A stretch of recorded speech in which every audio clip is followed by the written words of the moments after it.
Everything you do and everything you are, and even reality as you know it, is just a set of beliefs. And if you believe that some people are lucky, then the reason you don't have what they have is because they are lucky.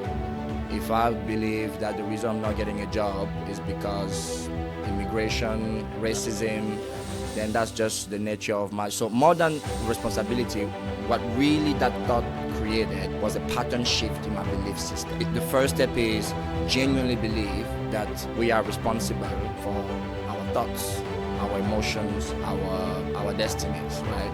And when I say that, I don't mean that you are literally in control of every aspect of life. It's impossible. You know, the things that meditation or silence or stillness teaches you is the ability to tune into the stories you tell yourself and the thoughts that you have about yourself and the world. And the power in that ability to tune in is that if you can create a gap between your thoughts and who you really are, between the story you tell yourself and who you are, all of a sudden, it affords you the opportunity to make a different choice, to tell a different story, or to rewrite the beliefs and the values.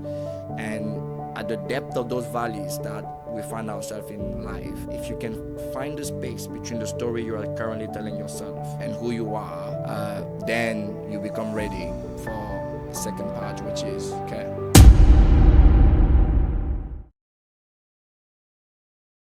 I was actually about to talk about the fact that you embody this radical taking responsibility mindset, right? That you need to take responsibility over anything that you do. That's your life completely. And you've talked to us about how it all emerged, the situation that you were in, and that situation pushing you to a tight corner that you had to take responsibility to become who you are today. How should young people embody this in their lives? Because one thing that is very, critical in our generation of young people is the fact that we talk about every other thing except ourselves. We criticize every other thing. We are responsible for every other thing except our own self. So how can we embody this in our personal life so that we can grow self-development to become the people that we want to be at the end of the day? yeah. I mean, I think the first piece of it is understanding that everything you do and everything you are, and even reality as you know it, is just a set of beliefs. And if you believe that some people are lucky, then the reason you don't have what they have is because they are lucky. If I believe that the reason I'm not getting a job is because immigration, And racism, yeah. then that's just the nature of my... So more than responsibility, what really that thought created was a pattern shift in my belief system. Is that I shifted the belief in that, it's my situation is somebody else's problem, and I accepted responsibility for my situation. So I think the first step is genuinely believe that we are responsible for our thoughts, our emotions, our destinies, right? And when I say that, I don't mean that you are literally in control of every aspect of life. It's impossible. Yeah. Whether you believe in God, luck, faith, it's clear to us all that there is something else that dictates the outcomes in our life. So our job is to understand the little bit corner. I don't know if it's 10% of our life, if it's 50, if it's 70%. Whatever percentage it is, there is a percentage of our life that is ours to control. And the moment you understand that, and the moment you can shift your attention to those things within your control, you all of a sudden are in the same place where I was, where I'm sure to some extent the reason I was not getting a job is because I was an F1 student. It's a very real thing. Every time I applied, there's a single question that ends every job application as an international person. Are you going to now or in the future require sponsorship for an H-1B visa? Yeah. The moment you check that box, you know your chances of getting the job have dropped significantly. So I wasn't just making things up when I was blaming immigration or the system for my station in life. But the problem with that is that it's disempowering. It gives you zero agency. But if I'm not good enough, then there is something I can do. In that realization, in that responsibility, there's power, there's agency, there is at least a little piece of what writes the future that I can now wield to create my reality. So for me, I will start there. I will start with examining the beliefs that are currently directing your life and shaping your reality and helping you understand who you are and your place in this world. And I will just accept radical responsibility for your life. And the deeper you go in that radical responsibility, there are so many layers to it, right? There are people that finally understand, for example, that no one can make me mad unless I allow them to. No one can make me happy. No one is responsible for my happiness, right? So those are the layers, and it goes on and on and on. Like the deeper because most people think, oh, that person pissed me off, that person this, but the people, and I'm not even one of them, I'm still learning, but the people that are genuinely, radically responsible for who they are and achieve the level of self-mastery that comes with it, understand that you cannot piss me off. Wow. You can't. Talking about it, it even reminds me about David Goggins' book, You Can't Break Me, right? That when you take responsibility over the little that you are supposed to take responsibility over, there is this power that is, wielded to you to do what you have to do, and that will help you become who you want to be. You talked about reading a book, and that changed the course of your life forever and ever. We will not know where that will lead you, but I hope it's for greater and better things. Thank you. When it comes to reading, something that is very trivialized in our age and world today because of social media and other things,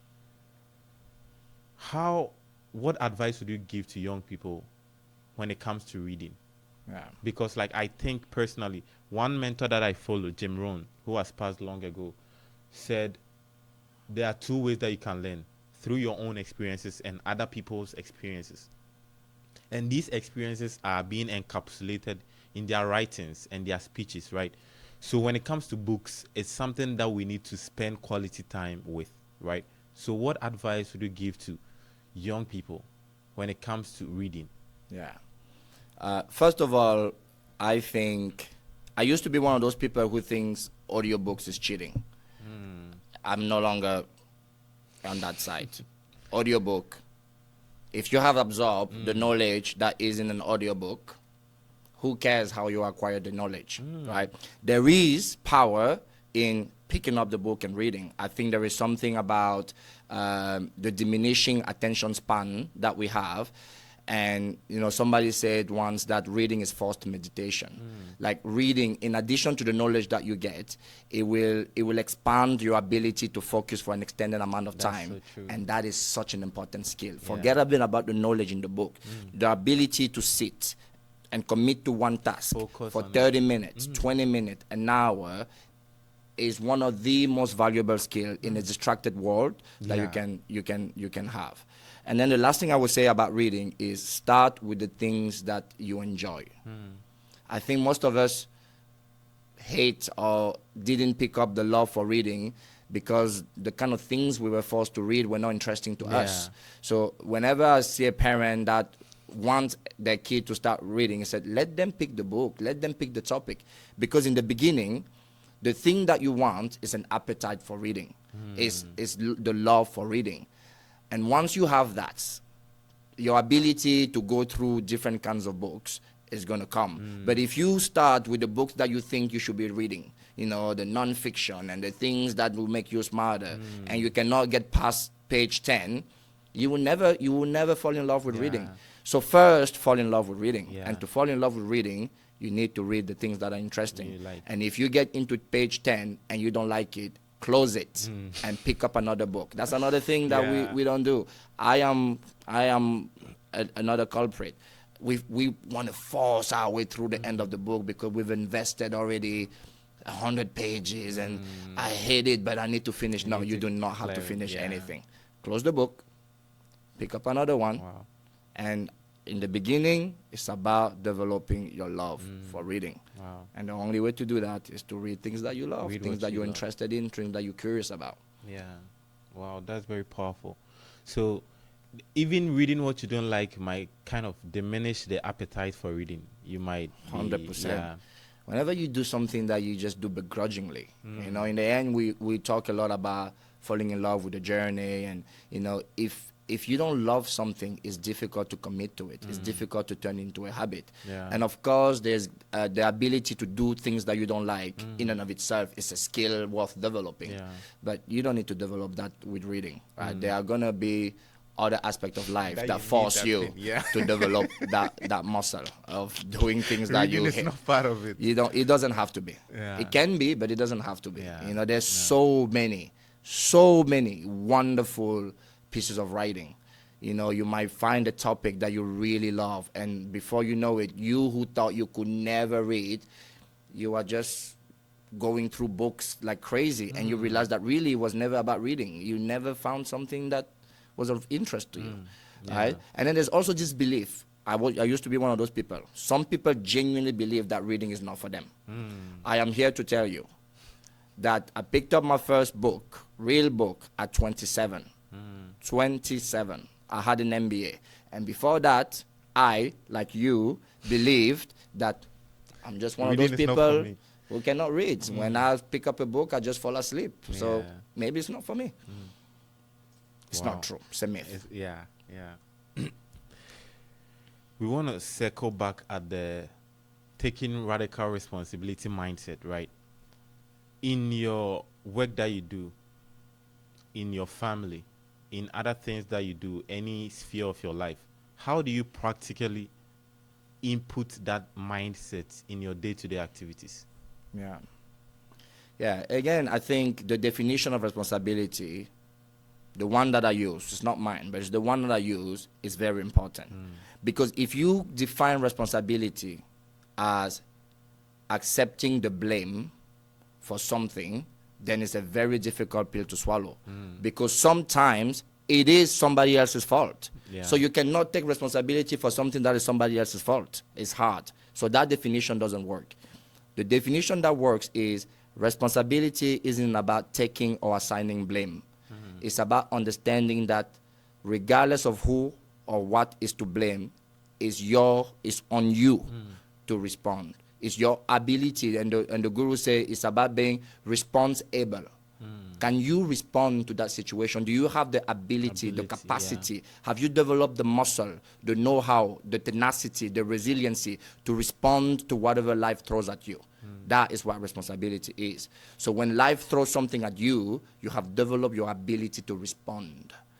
Right? So it's not about taking or assigning blame. So for me, is something is thrown my way, and like everyone, begrudgingly, I moan about it, or I blame, but hopefully, usually, I'm able to come back to this definition and say, okay, fine, it's his fault, it's her fault, it's the client's fault, then what? It's still on you. Yeah, it's still on you. It's still on you to figure it out.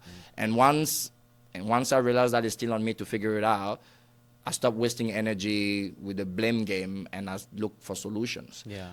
And the moment you shift from assigning blame to looking for solution, everything changes. Your energy changes. The way you approach the whole thing, even the way you feel about the situation changes. Because so much about what happens is it's a sense of powerlessness. You feel powerless, and responsibility makes you powerful. It gives you agency over any situation.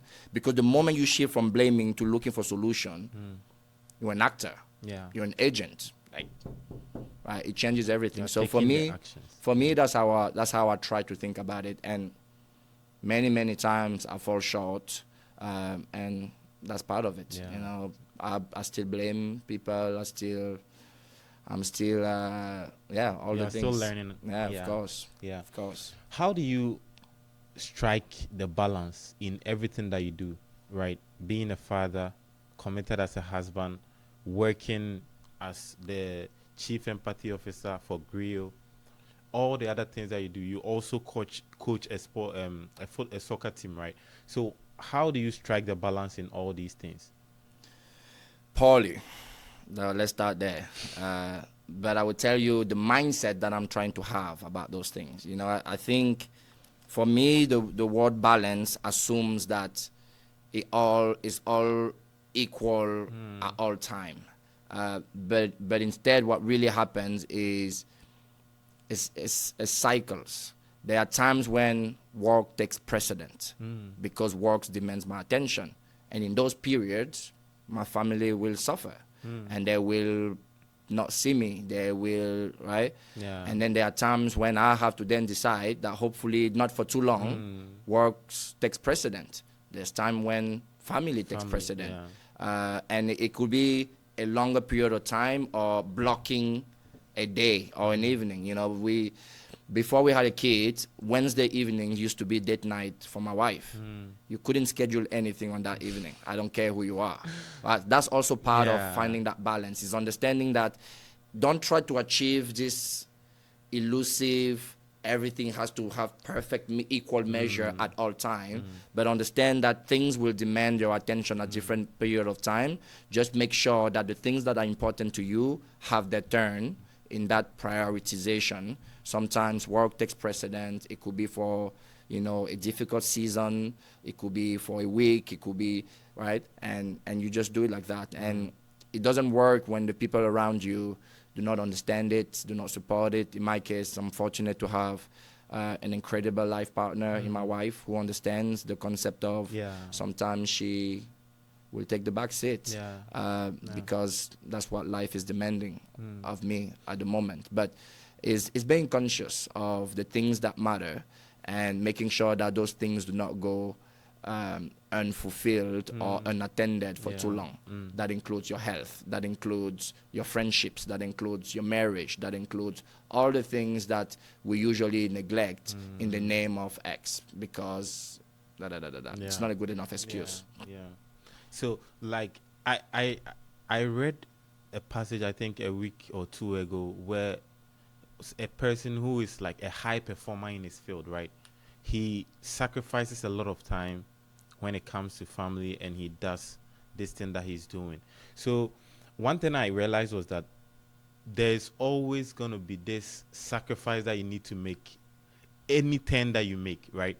So when it comes to family, you have to make certain sacrifices and you have to realize that it is part of what you are doing. So it's either you embrace it or the balance wouldn't be achieved. And also, as you said, being intentional about it, right? There are certain days that you need to block anything else if you need to attend to family. That intentionality is something that we also need to develop so that we can have the life that we want to get at the end of the day. If we discern that this is the time for this, then I think we should devote the time for it and other things. Yeah, it's being intentional with your time and developing the habits, developing the traditions, right? It's like some families have a tradition of taking a vacation every year. It's a wonderfully intentional tradition that says once a year we will do this as a family no matter what happens, right? Wednesday date night is a tradition that we set on purpose with my wife to make sure that at least one evening in the week we have time for ourselves. Some people that block time in the morning for meditation and journaling or working out. Again, it's part of that. It's part of that ritualization, developing habits, and being intentional with how you allocate your time. But I think the most detrimental aspect of this balance thing is what I mentioned at the top of the question, which is this illusory pursuit of everything needs to be allocated the same amount of time at all time. It's just not possible. At least in my experience. I'm sure there are some people that do it. I totally agree with that one as well. Yeah, I totally agree with it. I want us to shift gears also a bit. When it comes to your work, right? The Chief Empathy Officer and branding and marketing and all that. What do you think is one misconceptions that organizations tend to have when it comes to branding and marketing? Yeah. I think the biggest misconception with branding and marketing, especially branding, is that logos and colors are your brand, right? But logos and colors are an external expression of what you want to communicate externally about who you are as an organization and what you believe, right? So a brand for me is the sum of beliefs and values that shape and inform the way you make decisions and the way you show up in the world and what you do. And those things take shape in what you do, and they take shape in the stories that you tell, and they take shape in a logo is a symbol of a representation of this essence that you are as a company. So to make it short, your brand is a lot more than your logo and your color. Just Those pieces are super important because they allow people to recognize you and to pick you apart in the crowd. But in the end, when you ask somebody what's their brand, you know, maybe the best definition of a brand is your reputation, is what people say about you when they are prompted, when you are not in the room, when they are trying to remember something about you, like the sum of those recollections, those associations, those stories that they tell about you, that's your brand. Wow. Some of the values that you embody are mastery, empathy, responsibility, and contribution. Was there a point in your life where you had to take a critical decision, very, very critical, and these values came to play and helped you make the best decision that you've made, or at that point that was needed? Yeah, those values are born of that journey that I described earlier of self-inquiry. I just embarked on this journey that started with a quote that reads, "Success leaves clues." And I just became so fascinated and obsessed with what the highest achievers in every field were doing. And when you start studying those people, there are patterns that emerge. And if you study those patterns and you follow those patterns, there is a set of not just habits and rituals that emerge. In my case, I realized that almost all of them had some kind of meditation, spiritual practice. I realized that almost all of them started the day super early. I realized that almost all of them were avid readers. They wrote a lot because they understood that writing is thinking, is organizing your ideas. So one by one, I started adopting all those ideas. And on that journey, I realized that a lot of them had this thing that you can call a life philosophy. And I decided that I was going to create my own. And my life philosophy is shaped by those 4 values. Is responsibility, both for myself but as a leader, extending that sense of responsibility onto the people in my charge. Is mastery, is being a master of my thoughts, my emotions, my habits, my impulses, but is also really committing to mastering a craft. I think it's very valuable and important to commit to mastering a craft, not for the destination, but for the journey that it takes you on. I decided that empathy was perhaps one of the most important value and skill that you could have as a human being, to understand the people around you. As a marketer, certainly you need to understand the people that you're trying to sell to or design experiences for. Or as an entrepreneur, as a leader, I realized how critical empathy was to be able to get the best out of people. So I just realized along that journey just how critical empathy was. And then contribution, again, on that journey, I stumbled upon a video of Steve Jobs that said, everything you call life that was made by human was made by someone who was no much smarter than you. And it was his or her and their contribution to the world. And then I was just like, that's true. Everything, from a plate to the meals that I eat to the cars that we drive, a human being invented it. And I was like, I want to contribute something to this world. I want to leverage my gift and talent to contribute to the world in ways that people before me have contributed. So all of those pieces were born and are born from this unending journey of being reflexive and meditating and stealing ideas from people that are smarter than me or are further in their career, and reading from inspirational books and religious texts that have nuggets of wisdom that I think I can incorporate. It's just that level of curiosity and just devotion to your personal growth. talking about impact and contribution to the world, if anything happens or if the world is supposed to end today, if everything happens, you are done with your life, how do you want to be remembered?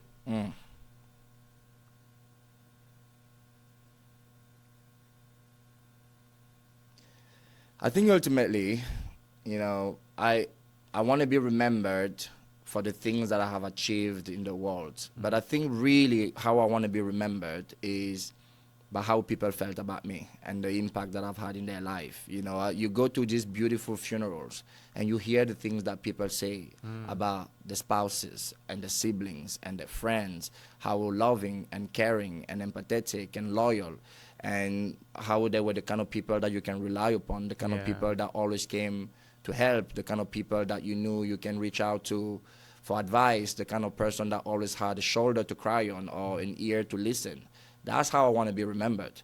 Whether it's somebody who's worked with me or somebody, or my wife or my kids, hopefully I have many, many more.